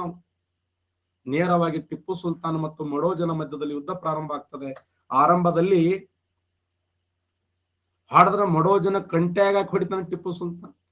ಸೋತು ಶರಣಾಗತಿಯಾಗಿರುವಂತ ಮಡೋಜ ರೋಡ್ ಹಾರಿ ಜಿಗದು ಚಾನಲ್ ಮ್ಯಾಗ ಈಜಾಡಿ ಹೋಗಿ ತನ್ನ ಜೀವ ಉಳಿಸ್ಕೋಬೇಕಂತ ಪ್ರಯತ್ನ ಮಾಡ್ತಾನ ಮಡೋಜ್. ಓಡ್ಕೊತ ಹೋಗಿ ಯಾರಿಗೆ ಹೇಳ್ತಾನಂದ್ರೆ ಲಾರ್ಡ್ ಕಾರ್ನ್ ವಾಲಿಸ್ ಹೇಳ್ತಾನೆ. ಲಾರ್ಡ್ ಕಾರ್ನ್ ವಾಲಿಸ್ ಮನ್ನಗಡ ಬಿದ್ದು ಏಟ್ ನನಗಂತ. ಮನ್ನಗಡ ಬಿದ್ದು ಫಸ್ಟ್ ಆರಂಭದ 4 ಓವರ್ಗಳಲ್ಲಿ ಭಯಂಕರ ಹೊಡೆದ ಶಿಕ್ಸಪ್ ಅವರನ್ನು. ಅವಾಗ ಲಾರ್ಡ್ ಕಾರ್ನ್ ವಾಲಿಸ್ ಏನ್ ಮಾಡಿದ ಅಂದ್ರ ಅಪಾರ ಪ್ರಮಾಣದ ಸೈನ್ಯವನ್ನ ತೆಗೆದುಕೊಂಡು, ಯಾಕಂದ್ರೆ ಆ ಸಮಯದಲ್ಲಿ ಭಾರತ ದೇಶದ ಜನರಲ್ ಗವರ್ನರ್ ಇದ್ದ ಲಾರ್ಡ್ ಕಾರ್ನ್ ವಾಲಿಸ್ ಅಪಾರ ಪ್ರಮಾಣದ ಸೈನ್ಯವನ್ನು ತೆಗೆದುಕೊಂಡು ಟಿಪ್ಪು ಸುಲ್ತಾನನ ಮೇಲೆ ಅಟ್ಯಾಕ್ ಮಾಡ್ತಾನೆ. ಅವಾಗ ಟಿಪ್ಪು ಸುಲ್ತಾನ 1791 ಫೆಬ್ರವರಿ 5ರಂದು 1791 ಟಿಪ್ಪು ಸುಲ್ತಾನ ಸಂಪೂರ್ಣವಾಗಿ ಸೋತು ಶರಣಾಗತಿ ಆಗ್ತಾನೆ. ಶ್ರೀರಂಗಪಟ್ಟಣ ಒಪ್ಪಂದ ಆಗ್ತದೆ ಸ್ನೇಹಿತರೆ. ಈ ಶ್ರೀರಂಗಪಟ್ಟಣ ಒಪ್ಪಂದ ಆಗಿದ್ದು 1792ರಲ್ಲಿ. ಆ 1792ರ ಶ್ರೀರಂಗಪಟ್ಟಣ ಒಪ್ಪಂದದ ಪ್ರಕಾರ ಟಿಪ್ಪು ಸುಲ್ತಾನನಿಗೆ ಅವರು ಇಲ್ಲ ಸಲ್ಲದ ಕೇಸುಗಳನ್ನು ಹಾಕ್ತಿವಿ.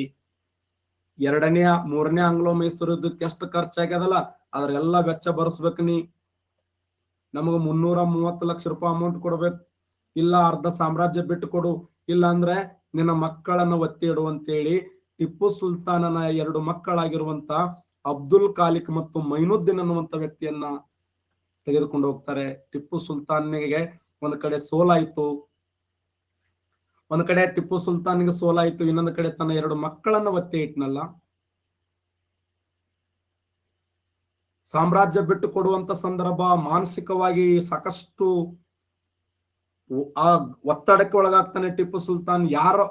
ಯಾರ ವಿರುದ್ಧ ನಾನು ಹೋರಾಟ ಮಾಡ್ಲಿ, ನಾ ಹೆಂಗ್ ಬದುಕಲಿ, ನನ್ನ 2 ಮಕ್ಕಳನ್ನು ಒತ್ತೆ ಇಟ್ಟೆ, 330 ಲಕ್ಷ ರೂಪಾಯಿ ಅಮೌಂಟ್ ಕೊಡ್ಬೇಕಾಯ್ತು, ಯುದ್ಧ ಭೂಮಿಯಲ್ಲಿ ಸೋತೆ, ಮಾನಸಿಕ ಖಿನ್ನತೆಗೆ ಒಳಗಾಗ್ತಾನೆ ಟಿಪ್ಪು ಸುಲ್ತಾನ್.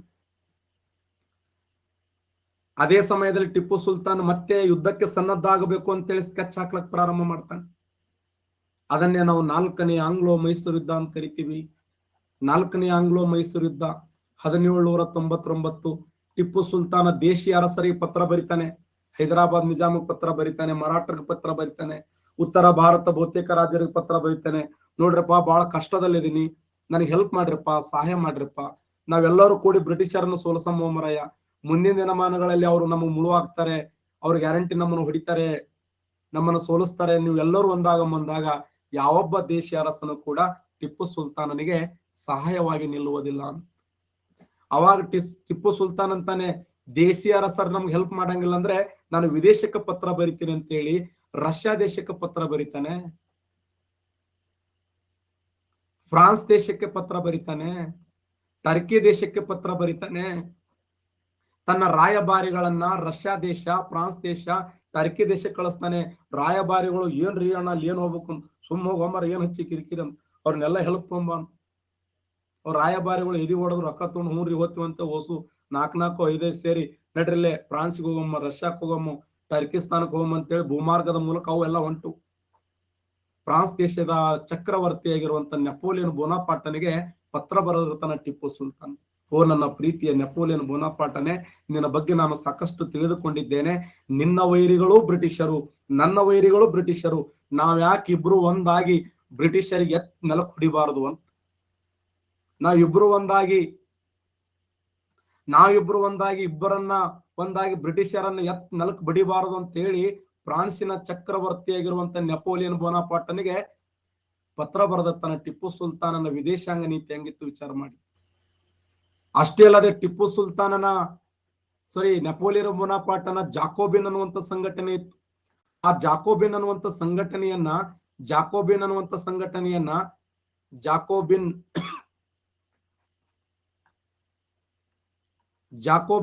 ಸಂಘಟನೆಯನ್ನ ಎಲ್ಲಿ ಪ್ರಾರಂಭ ಮಾಡ್ತಾನಂದ್ರೆ ಶ್ರೀರಂಗಪಟ್ಟಣದಲ್ಲಿ ಆರಂಭ ಮಾಡ್ತಾನೆ. ಜಾಕೋಬಿನ್ ಸಂಘಟನೆ ಶ್ರೀರಂಗಪಟ್ಟಣದಲ್ಲಿ ಆರಂಭ ಮಾಡ್ತಾನೆ ಟಿಪ್ಪು ಸುಲ್ತಾನ್. ನೆಪೋಲಿಯನ್ ಬೋನಾಪಾರ್ಟ್ ಅಂತಾನೆ, ಇಲ್ಲೋಣ ಬಹಳ ದೂರ ಅದ, ಎಲ್ಲಿ ಫ್ರಾನ್ಸ್, ಎಲ್ಲಿ ಕರ್ನಾಟಕ, ಮೈಸೂರು, ನನಗ ನಿನ್ಗೆ ಬಹಳಷ್ಟು ದೂರ ಅದ, ಮಧ್ಯದಲ್ಲಿ ಬಂದು ತಿರುಗಾಡಿ ನಡ್ಕೊತ ಬಂದು ಸತ್ತು ಹೋಗಿ ನಾ ಮತ್ ಹೊಳ್ಳಿ ಏನ ಕಾರ, ಬೈಕ, ಟ್ರೇನ, ವಿಮಾನ ಒಂದಿಂದ ಬಂದು ಹೋಲಕ್ ಸಾಧ್ಯ ಇದೆಯಾ? ಎತ್ತಣ ಮಾಮರ, ಎತ್ತಣಕ್ಕೆ ಹೋಗಿಲ್ಲ, ಎತ್ತಣಕ್ಕೆ ನಿನ್ನ ರೋಷ ನನಗೆ ಅರ್ಥ ಆಗ್ತದೆ, ನಿನ್ನ ಮನದಾಳದ ಭಾವನೆ ನನಗೆ ಅರ್ಥ ಆಗ್ತದೆ. ನಾ ಬಹಳ ದೂರ ಅದಿನಪ್ಪ, ನನಗ ನಿನ್ಗ ಸಮೀಪ ಇಲ್ಲ, ಹೆಂಗಾರ ಮಾಡಿ ನೀನೇ ಗೆಲ್ಲು ಅಂತ ಹೇಳಿ ಟಿಪ್ಪು ಸುಲ್ತಾನನಿಗೆ ಆತ ಸಂದೇಶ ಸಾರಿದ ಅಂತ. ಅದು ಎಷ್ಟರ ಮಟ್ಟಿಗೆ ಉಲ್ಲೇಖ ಇಲ್ಲ, ಬಟ್ ಹೇಳ್ತಾರೆ ಟಿಪ್ಪು ಸುಲ್ತಾನ್ ಮತ್ತು ನೆಪೋಲಿಯನ್, ಇದು ಒಂಥರ ಸತ್ಯ. ನೆಪೋಲಿಯನ್ ಬೋನಾಪಾರ್ಟನಿಗೆ ಆತ ಪತ್ರ ಬರೆದದ್ದು ಸತ್ಯ, ಬಟ್ ಆತ ಒಳ್ಳೆ ರೆಸ್ಪಾನ್ಸ್ ಮಾಡಿದ್ನೋ ಇಲ್ಲ ಅನ್ನುವಂಥದ್ದು ಉಲ್ಲೇಖಗಳು ಎಲ್ಲಿ ಇಲ್ಲ. ಆದರೆ ಇನ್ನೊಂದು ವಿಶೇಷ ಏನು ಗೊತ್ತಾ, ಈ ದೇಶಕ್ಕೆ ಹೋದ ರಾಯಭಾರಿಗಳು ವಾಪಸ್ ಬರ್ಲೇ ಇಲ್ಲ ಅಂತ. ಎಲ್ಲಿ ಬರ್ತಾವು? ಅಲ್ಲೇ ಉಂಡು ತಂದು ಅಲ್ಲೇ ಎಲ್ಲಿ ಮತ್ತೆ ಹೋದ್ ಹೊಡೆಂಗದ ನಮ್ಮ ಎಲ್ಲಿ ಖಾಲಿ ಕಿರಿಕಿರಿ ಅಂತ ಅವ್ ಕೆದಿ ಹೊಡೆದ್ಬಿಟ್ಟಿದ್ವು. ಇವಾಗ ಬೆಲ್ಲ ರಾಯಭಾರಿಗಳಿಗೆ ಹೋದ್ರೆ ಭೇಟಿ ಆದ್ರೆ ನೀವು ಹೋಗ್ಬೇಕು, ಅಲ್ಲಿ ಭೇಟಿ ಆಗ್ಬೇಕು, ಎಷ್ಟು ಬೇಕಾದೊಟ್ಟು ರೊಕ್ಕ ಇರಿ, ಒಟ್ಟು ಅವ್ರನ್ನ ಕರ್ಕೊಂಬರ್ರಿ, ಎಲ್ಲರೂ ಒಂದಾಗಿ ಹೊಡೆಮು, ಯುದ್ಧ ಭೂಮಿಯಲ್ಲಿ ಅವ್ರನ್ನ ಸೋಲ್ಸಮಂತ ಇವ ಚಂತನ್ ಇವ ನಾವು ಯಾರೋ ಅವ್ರು ನಿಮ್ಮ ತರ ರಾಯಭಾರಿ ತರ ನಿಮ್ಮ ಮಾಯಿ. ಇಟ್ ಈಸ್ ಟೂ ಮಚ್ ಅದು. ಅಲ್ಲ, ಆ ರಾಯಭಾರಿಗಳಿಗೆ ಹೋಲಿಸ್ತಾರೆ ನನ್ನ ನಿಮ್ಮ ಮಾಯಿ. ನಿಮ್ದು ಎಷ್ಟು ಮಾಸ್ಟರ್ ಮೈಂಡ್ ಇರ್ಬೇಕು.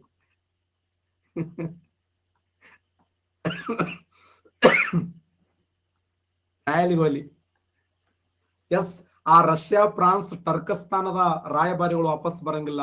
ಇದೇ ಸಮಯದಲ್ಲಿ ಈ ಒಬ್ಬ ಬ್ರಿಟಿಷ್ ಅಧಿಕಾರಿ ಬರ್ತಾನೆ. ಒಬ್ಬ ಬ್ರಿಟಿಷ್ ಅಧಿಕಾರಿ ಯಾರು ಅಂತಂದ್ರೆ, ಇದು ಕ್ವಶನ್ ಕೇಳಿದ್ದಾನೆ. ಹ್ಯಾರಿಸ್ ಅನ್ನುವಂತ ಬ್ರಿಟಿಷ್ ಅಧಿಕಾರಿ ಬರ್ತಾನೆ.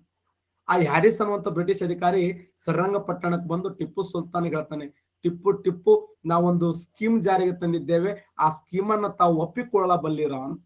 ಹ್ಯಾರಿಸ್ಗಂತಾನೆ, ಏನ್ ನೋಡು ಓದಲೆ ಸ್ಕೀಮ್ ತಂದನಂತ ನೋಡೋಣ.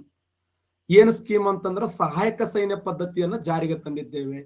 ಸಹಾಯಕ ಸೈನ್ಯ ಪದ್ಧತಿ ಏನು ಅಂದ್ರೆ, ನಿನ್ನ ಸೈನ್ಯವನ್ನು ವಿಸರ್ಜನೆ ಮಾಡಬೇಕು, ನಮ್ಮ ಸೈನ್ಯವನ್ನು ನಿಮ್ಮ ಆ ಜಾಗದಲ್ಲಿ ಅಪಾಯಿಂಟ್ ಮಾಡ್ಕೋಬೇಕು, ಅವರಿಗೆ ಬಟ್ಟೆ, ಊಟ, ವಸತಿ, ಅವರಿಗೆ ಮುಂಜಾನೆ ನಾಷ್ಟ, ಮಧ್ಯಾಹ್ನದ ಊಟ, ಸಾಯಂಕಾಲ ಸ್ನಾಕ್ಸ್, ರಾತ್ರಿ ಊಟ, ಮಧ್ಯ ಜ್ಯೂಸ, ಅವ್ರ ಪೇಮೆಂಟ್ ಎಲ್ಲಾ ಕೊಟ್ಟು ಅವ್ರ ಮಾತು ಕೇಳಬೇಕಂದಾಗ ಟಿಪ್ಪು ಅಂದ, ಯಾರ ಲೇನಿ ಅಂದ ನಾವು ಹುಡುಗಾಟಿಗಚ್ಚಿ ಏನಂದ ಹೊಳ್ಳಿ ಹುರುಸಾಲೆ, ನಿಮ್ಮನ್ನು ಸದೆ ಬಡಿಬೇಕಂತ ಹೇಳಿ ನಾನು ಫ್ರಾನ್ಸ್ ದೇಶಕ್ಕೆ ನೆಪೋಲಿಯನ್ ಬೋನಾಪಾರ್ಟ್ಗೆ ಪತ್ರ ಬರೆದಿನಿ, ನಿಮ್ ಹೊಡಿಬೇಕಂತ ಹೇಳಿ, ನಿಮ್ಮನ್ನ ಸಂಪೂರ್ಣ ನಾಶ ಮಾಡ್ಬೇಕಂತ ಹೇಳಿ ನೆಪೋಲಿಯನ್ ಬೋನಾಪಾರ್ಟ್ಗೆ ಪತ್ರ ಬರೆದಿನಿ. ಹೊಳ್ಳಿ 2 ದಿನಕ್ಕ 3 ದಿನಕ್ಕ ಏನ ಆಟ ಹಚ್ಚಿರ ನೀವು?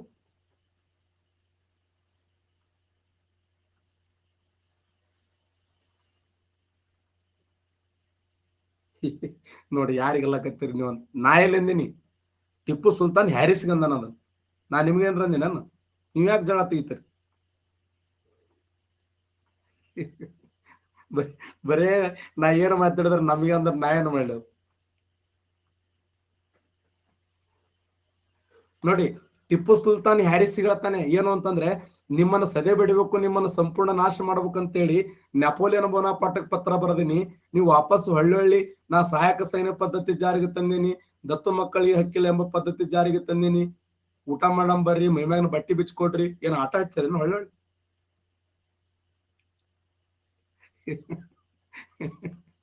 ಹೇಳ್ಬಿಡ್ತಾನೆ ಯಾರಿಗೆ?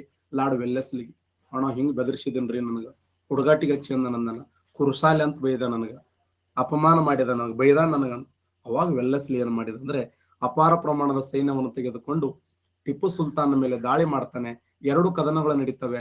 ಒಂದು ಬೆಂಗಳೂರು ಕದನ ಅಂತ ಹೇಳಿ, ಇನ್ನೊಂದು ಸಿದ್ದೇಶ್ವರ ಕಾಳಗ ಅಂತ ಹೇಳಿ.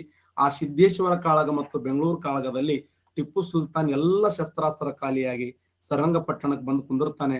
ಅರಮನೆ ಒಳಗ್ ಕುಂತಿರ್ತಾನೆ. ದೇಶದ್ರೋಹಿಯಾಗಿರುವಂತ ಮೀರ್ ಸಾದಿಕ್ ಒಂದೇ ಗಂಗಾಳದ ಉಂಡು, ಒಂದೇ ವಿಚಾರವನ್ನು ಹಂಚಿಕೊಂಡು ಮೀರ್ ಸಾದಿಕ್ ಬಂದು ಬಾಗಲ ಬಡಿತಾನೆ. ಬಾಗಲ ಬಡದಾಗ ಕೇಳ್ತಾನೆ ಟಿಪ್ಪು, ಯಾರ ಲೇನಿ ಅಂದ. ನಾ ಮೀರ್ ಸಾದಿಕ್ ಅದಿನೋ ಭಯ, ಬಾಗಲ ಓಪನ್ ಮಾಡು. ಬಾಗಲ ಓಪನ್ ಮಾಡಂದಾಗ ನನ್ನ ಸ್ನೇಹಿತನಿಗೆ ಯಾರಾದ್ರೂ ಏನ್ರ ಅಂದ್ರೆ ಏನೋ, ನನ್ನ ಸ್ನೇಹಿತನಿಗೆ ಹೊಡಿತಾ ಇದ್ದಾರೇನೋ, ನನ್ನ ಸ್ನೇಹಿತನ ಪ್ರಾಣವನ್ನ ರಕ್ಷಣೆ ಮಾಡ್ಬೇಕಂತೇಳಿ ಬಾಗಲ ಓಪನ್ ಮಾಡ್ತಾನೆ. ಸ್ನೇಹಿತ ಮೋಸ ಮಾಡಿದ್ದು ಗೊತ್ತಾಗಲ್ಲ, ಸ್ನೇಹಿತ ಹಿಂದಕ್ಕೆ ಸರಿತಾನೆ. ಬ್ರಿಟಿಷರ ಗುಂಡಿನ ದಾಳಿಗಳು ಹ್ಯಾರಿಸಿದ್ನಲ್ಲ, ಅವನೇ ನೇರವಾಗಿ ಗುಂಡಿನ ದಾಳಿಗಳನ್ನ ಮೊಳಗ್ತಾನೆ. ಟಿಪ್ಪು ಸುಲ್ತಾನ ಬ್ರಿಟಿಷರು ನನ್ನ ಮೇಲೆ ದಾಳಿ ಮಾಡಿದ್ದು ನೋವಾಗಲಿಲ್ಲ, ನನ್ನ ಸ್ನೇಹಿತನಾಗಿರುವಂತ ಮೀರ್ ಸಾದಿಕ್ ನನಗ ಮೋಸ ಮಾಡಿದ್ನಲ್ಲ, ನನ್ನ ಮನಸ್ಸಿಗೆ ನೋವನ್ನು ಮಾಡಿದ್ನಲ್ಲ ಅಂತೇಳಿ ಗಚ್ಚಿ ಹಾಕಿ ಕತ್ತಿ ತಗೊಂಡು ಬ್ರಿಟಿಷರಿಗೆ ಒಂದು ಸಾರಿ ಹೊಡೆದ್ರೆ ಒಮ್ಮೆ 18-20 ಚೌಳಿಕಾಯಿ ಬೆಂಡಿಕಾಯಿ ಹಾರಿದಂಗ ಅರ್ಥ ಆ ಸಿಟ್ನ್ಯಾಗ. ಬ್ರಿಟಿಷರು ದೂರಂತು ವಾವ್ ಶಾಟ್ ಅನ್ನುವಂತ ಕಡಿಯಲ್ಲಿ ಸುಮ್ಮಂತಿದ್ನಂತ.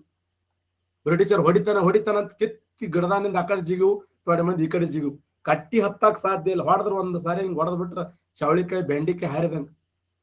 ಲಾಸ್ಟ್ ಫೈನಲ್ ಯುದ್ಧದಲ್ಲಿ ಇದು, ಫೈನಲ್ ಮ್ಯಾಚ್ ಇದು. ಅಂತ ಟಿಪ್ಪು ಸುಲ್ತಾನನಿಗೆ ಬ್ರಿಟಿಷರ ಹ್ಯಾರಿಸ್ ಅನ್ನುವಂತ ವ್ಯಕ್ತಿ ನೇರವಾಗಿ ಹಣೆಗೆ ಗುಂಡಿಟ್ಟು ಕೊಲ್ತಾನೆ. ಎದೆ ಭಾಗದಲ್ಲಿ ಗುಂಡು ಬಿದ್ದಿರ್ತವೆ, ಹೊಟ್ಟೆ ಭಾಗದಲ್ಲಿ ಗುಂಡು ಬಿದ್ದಿರ್ತವೆ. ಸತ್ತ 24 ಗಂಟೆ ಬಾಡಿ ಟಚ್ ಮಾಡಕ್ಕಾಗಲ್ಲ ಅಂತ ಅಷ್ಟು ರೋಷಾವೇಶದಿಂದ ಕೊಂದಿರ್ತಾರೆ. ಬಾಡಿ ಟಚ್ ಮಾಡಿದ್ರೆ ಮತ್ತೆ ಎಲ್ಲಿ ಕಣ್ಣಿರ್ತಾರೆ ಹೊಡೆಂಗದನ ಅಂತೇಳಿ. ಅಂತ ಟಿಪ್ಪು ಸುಲ್ತಾನ 1799 ಮೇ 4ರಂದು ನಮ್ಮಿಂದ ಅಗಲ್ತಾನೆ. 1799 ಮೇ 4ರಂದು ನಮ್ಮನ್ನು ಅಗಲ್ತಾನೆ. ಟಿಪ್ಪು ಸುಲ್ತಾನ ಮರಣ ಅಪ್ಪಿದ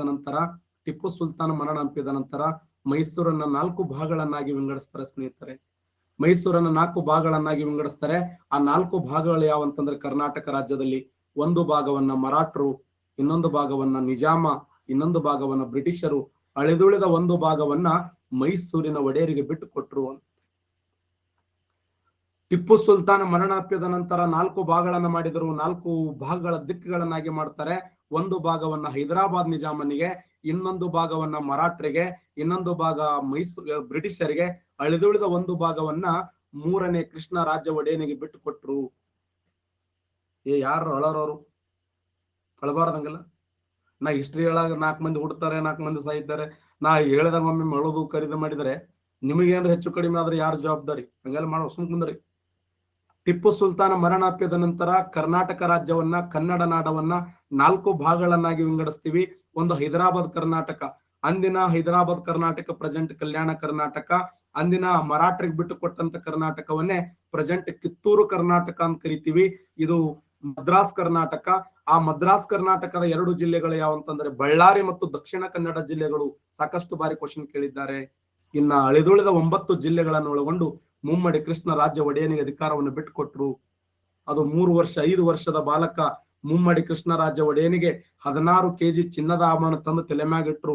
ಅದು ಬಿದ್ದು ಅದ್ದೆ ಅಳಾಕ್ ಶುರು ಮಾಡಿ, ತೆಗಿರಲಿ ಅಂತಂದು, ತೆಗಿರಿ, ನನ್ನ ಬಂಗಾರನು ಬೇಡ ರೊಕ್ಕನು ಬೇಡ ಅಂತ ಹೋಗಿ ಅದು ಮಕ್ಕೊಂಡ್ಬಿಡು.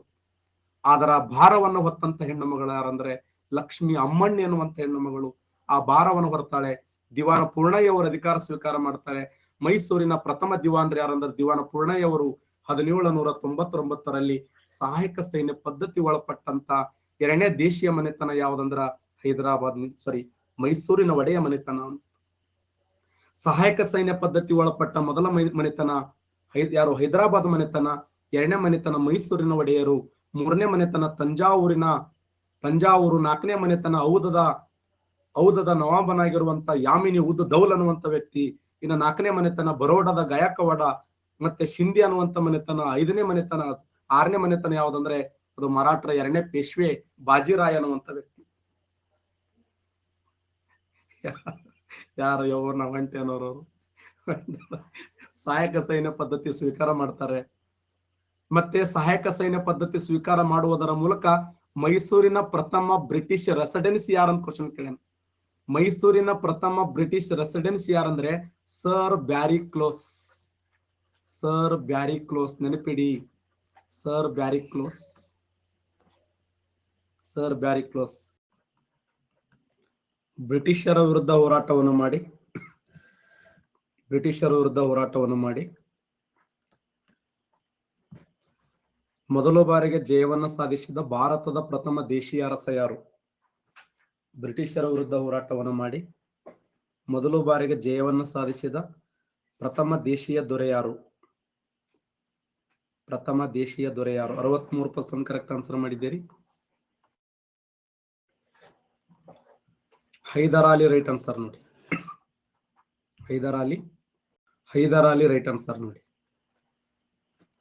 ಕ್ವಶನ್ ಏನಿದೆ,